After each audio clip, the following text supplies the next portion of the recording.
Olá. Hoje a gente vai mergulhar num tema complexo e até polêmico. O que Sigmund Freud pensava sobre a religião. Ele, o pai da psicanálise, tentou explicar a fé de uma forma diferente, mais psicológica, usando conceitos como id, ego, superego e principalmente a relação com o pai. Exato. A gente vai explorar como ele via, assim, paralelos entre a crença religiosa e a neurose. Vamos passar por textos-chave como Totem e Tabu, O Futuro de uma Ilusão e também Moisés e o Monoteísmo. E é interessante notar como a própria história dele, a herança judaica, a relação com o pai, tudo isso parece ter influenciado essa visão mais cética. Bom, a ideia aqui é desvendar um pouco essa análise psicanalítica da fé. Vamos nessa? Vamos. Olha, o centro da ideia freudiana é que a religião funciona como uma projeção. Ele defendia que o conceito de Deus é, na verdade, uma construção nossa, inconsciente, baseada na figura paterna, sabe? Só que ampliada para o grupo social.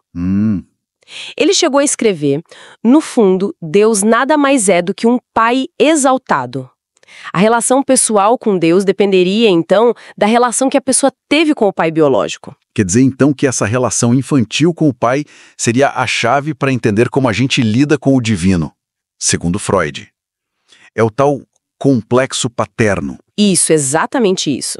Esse complexo, com toda a ambivalência de amor, medo, rivalidade, seria tipo a base para a nossa imagem de Deus.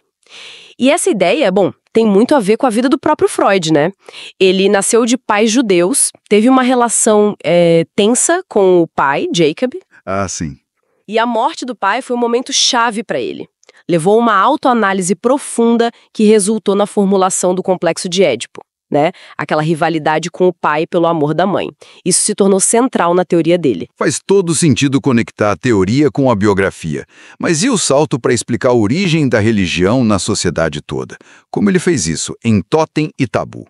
Parece ousado. Ah, é super ousado e bem especulativo, claro. Em Totem e Tabu, ele imaginou uma horda primal, sabe? Um grupo antigo dominado por um pai ciumento que tinha todas as mulheres. Os filhos, revoltados, teriam se unido e matado o pai. Nossa. Pois é. E a culpa disso, uma culpa imensa, teria levado à criação das primeiras regras sociais. Não matar o totem, que era o substituto do pai, e não cometer incesto. E os rituais também. Para Freud, isso seria a base tanto da religião quanto de uma neurose obsessiva, tipo universal. Que loucura ligar um suposto crime pré-histórico com rituais religiosos e até com a psicologia individual de hoje. É uma ideia bem forte. E controversa, imagino. Muito controversa. Mas ele seguiu nessa linha. Depois, em O Futuro de uma Ilusão e o Mal-Estar na Civilização, o foco muda um pouco. Ele analisa mais o papel da religião na nossa vida atual, como ela ajuda a gente a lidar com o medo, com o desamparo diante da natureza, com as frustrações da vida em sociedade. Aí as ideias religiosas seriam ilusões. Isso. Não no sentido de mentira, mas de realizações de desejo. Os nossos desejos mais antigos, mais urgentes, de ter proteção, consolo, um pai cósmico, né? Ilusões. E ele não parou aí, né? Foi mais longe. Chegou a chamar de delírios em massa. Isso é pesado, especialmente para quem tem fé. É muito provocador. Ele via a religião como uma fase infantil da humanidade, algo que a ciência e a razão deveriam superar. Mas essa visão teve contestações, claro. O escritor Romain Rolland, por exemplo, falou para ele de um sentimento oceânico. Assim, eu já ouvi falar disso. Uma sensação de unidade com o universo. Isso, Rolland achava que essa era a verdadeira fonte da religiosidade.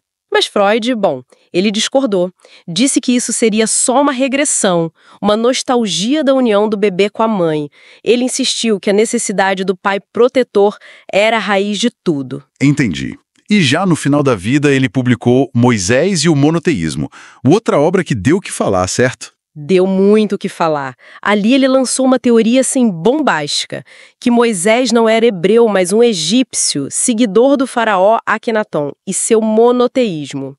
E mais, esse Moisés teria sido assassinado pelos próprios judeus. Outro parricídio, então. Na teoria de Freud, sim.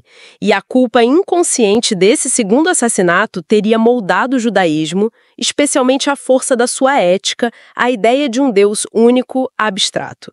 Seria o que ele chamou de retorno do reprimido. O trauma original, esquecido, voltando de forma simbólica na religião. Então, é curioso. Ao mesmo tempo que ele desmonta a origem divina do judaísmo, parece que ele encontra um valor ali, na ética, na espiritualidade. Seria uma forma dele se reconciliar com a própria herança judaica? Olha, é uma interpretação possível sim. Ele valorizou o que chamou de triunfo da espiritualidade sobre os sentidos no monoteísmo. Essa busca por verdade, por justiça. Mesmo que para ele a origem disso tudo fosse puramente psicológica, ligada a esses traumas, não divina. Certo. Então, para a gente amarrar aqui, a visão de Freud é que a religião é essencialmente um fenômeno psicológico muito poderoso. Nasce da nossa relação infantil com o pai, da nossa necessidade de lidar com o desamparo. É uma ilusão, talvez até uma neurose coletiva, mas que teve um papel imenso na civilização. Exatamente. E isso deixa a gente com uma pergunta no ar, né? Se a religião é, como Freud sugeriu, um estágio infantil que a humanidade deveria superar com a ciência, com a educação para a realidade, o que acontece nessa passagem? Que aspectos da experiência humana, talvez aquele sentimento oceânico ou a própria ética religiosa, podem se perder? Ou será que precisam encontrar outras formas de expressão numa cultura mais secular? Fica aí para a gente pensar. Gente, encontro vocês em outro podcast. Não esqueçam de se inscrever no nosso canal.